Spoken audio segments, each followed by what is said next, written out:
सातारा जिल्ह्यामध्ये या 15 दिवसातली ही दुसरी घटना आहे जिथं डॉक्टर महिलेने आत्महत्या केली आहे आणि आत्महत्या करताना ज्या पोलिसांनी वारंवार लैंगिक अत्याचार केला किंवा पोस्टमॉर्टम रिपोर्टसाठी जो आहे तो दबाव आणला अशा पद्धतीचे आरोप पोलिसांवर आहेत।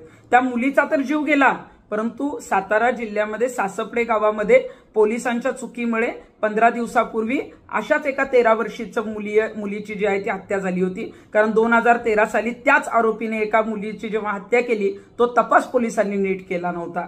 या ज्या फलटणला जी घटना घडली आहे ती खरं तर थांबवता आली असती, पोलिसांनी जर वेळीच दखल घेतली असती तर निश्चितच या मुलीने आत्महत्येचं पाऊल उचललं नसतं। परंतु गृहमंत्री साहेब इथं कुंपणच शेत खातंय। आपण दिवाळीमध्ये लाडक्या बहिणीचा योजनेचा हप्ता कदाचित दिला असेल, परंतु लाडकी बहीण कायमस्वरूपी सुरक्षित राहिली पाहिजे यासाठी आपण काय करताय?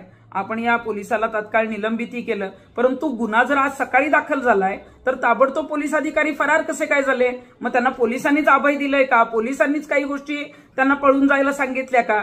या आरोपींना ताबडतोब अटक तर झालीच पाहिजे, पण ताबडतोब शिक्षाही होणं गरजेचं आहे। कारण ताबडतोब आपल्या इथं शिक्षा होत नाहीत म्हणून वारंवार अशा घटना घडतायत आणि त्याच्यामध्ये आमच्या ज्या महाराष्ट्रातल्या लेकी आहेत त्या बळी पडतायत। मग कुणाची हत्या होतीये तर कुणी जे आहे ते आत्महत्या करतंय।